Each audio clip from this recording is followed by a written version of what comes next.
Good morning. It's bright and early on a Monday morning. Haven't even done my hair, haven't even changed out of my sweats. I'm recording the next podcast episode for 5 Minutes Better.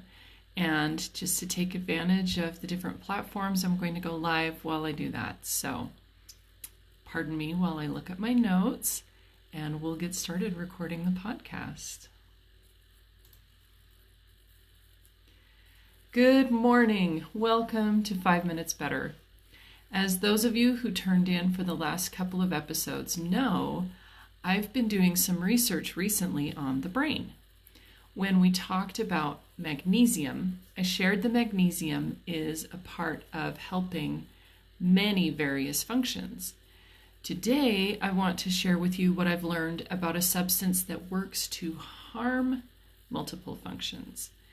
So hang in there on the edge of your seat for a minute while I list a few.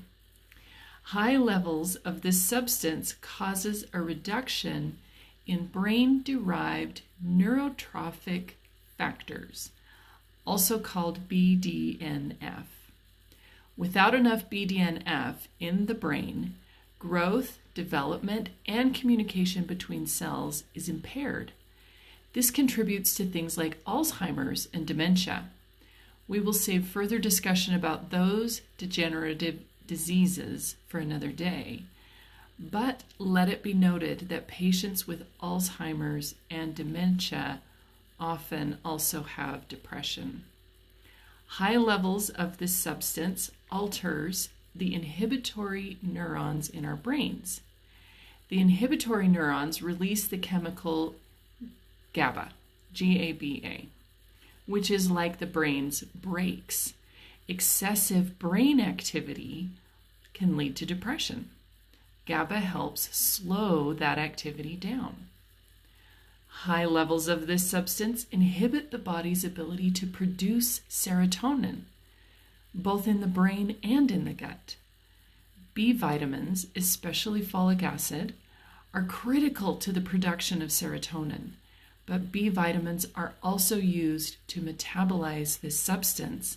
So if the levels of this substance in your body are high enough, you won't have any B vitamins left for the production of serotonin or the other things that B vitamins help with, like energy levels, eyesight, digestion, appetite, and hormone production. High levels of this substance inhibit memory formation, dulls your ability to tell when you are full, increases anxiety, and is addictive to boot. This stuff is bad news. Hopefully, I've got you to the point that you are ready to swear off of it forever, because I actually know from personal experience, you're not going to want to. It's sugar, my friends. Sugar. Let me share a personal experience. If you know me well, you know that I don't eat white sugar. If I'm offered a cinnamon roll or a piece of chocolate or a slice of cake, I'll say no every time. My kids have this weird idea in their heads that it's because I don't like sugar. Au contraire, I just hate the headaches I get from eating white sugar more than I like the sweets. Because I still really like sweet things, I make myself treats with other sweeteners, like maple syrup or coconut sugar. Those things don't give me headaches, so I feel good about eating them.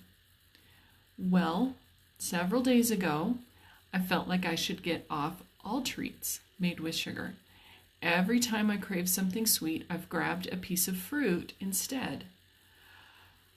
Oh, and I so badly wish I could somehow help you feel this for yourselves.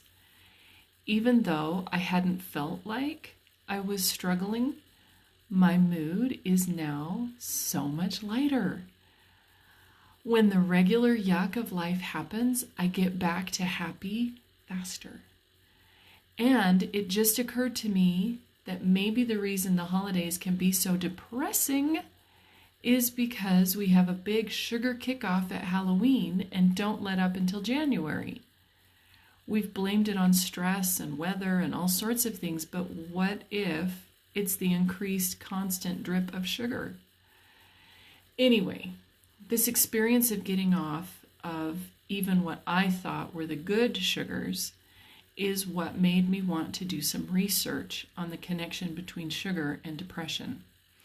Between what the research shows and personal experience, I'm going to make the strongest statement I've ever made. I will not claim that getting off of sugar will cure depression all by itself, but I do not believe you can claim that you are fighting depression if you are not willing to see what getting off of sugar can do for you. That's a strong statement, but remember that I also advocate baby steps. There are a lot of ways that you can reduce the sugar load on your body. You might choose to stop eating processed foods, thereby reducing your intake of all the added sugar that comes in those products. You might choose to stop eating sugary treats like cake and candy. You might choose to stop drinking liquid sugar in the form of soda and other sweetened beverages. And there are two things that I believe will help you in making those steps. The first is replacement. Don't just stop eating white sugar. Have something ready and on hand to replace it with. That could be fruit, like I've been eating, or healthy treats, like in the 2 cookbooks that I recommend on 5minutesbetter.com. Don't leave yourself in no man's land. Give yourself a way to answer that craving that is in keeping with your chosen step. The second is to take a look at emotions. When do you crave sugar? It could be physical, like you've hit a slump after your last sugar high, or it could be emotional and you're looking for the dopamine hit that sugar gives to cover up the stress, boredom, loneliness, lack of approval, or any number of other emotions we don't like to deal with. Instead of fearing, denying, or trying to cover up emotion, the next time you are craving sugar, and for just a minute before you grab your replacement, ask yourself, what emotion am I feeling? Why am I feeling blank? On paper or just in your mind, take a minute to explore the emotion. That will be so much better for you in the long run than using dopamine to cover it up. Now, I want to be clear. Your brain needs glucose. That is the fuel that helps your brain create neurotransmitters, fueling communication between neurons. Please don't listen to this podcast, say, the brain needs sugar, she doesn't know what she's talking about, and throw this whole episode out. We are all familiar with the reality that there really can be too much of a good thing. We need sunshine on our skin to help us produce vitamin D, but too much sun results in a sunburn. We need to eat, but we also know the ill effects of overeating. We need to sleep to have energy, and fascinatingly enough, too much sleep leaves us feeling lethargic. So yes, the brain needs glucose. If you're feeling mentally slow, by all means, have a piece of fruit and honor your brain's call for more glucose.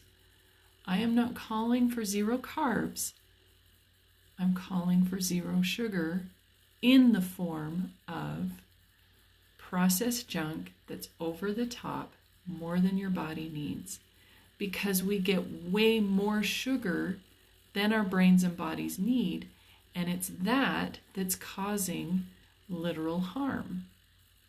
So if you need more ideas and help, come visit 5minutesbetter.com and keep an eye on your Facebook feed, because I'm also working on putting together a program that will help support you in reducing or getting off of your sugar intake. So have a wonderful day, and we'll see you next week. Bye-bye.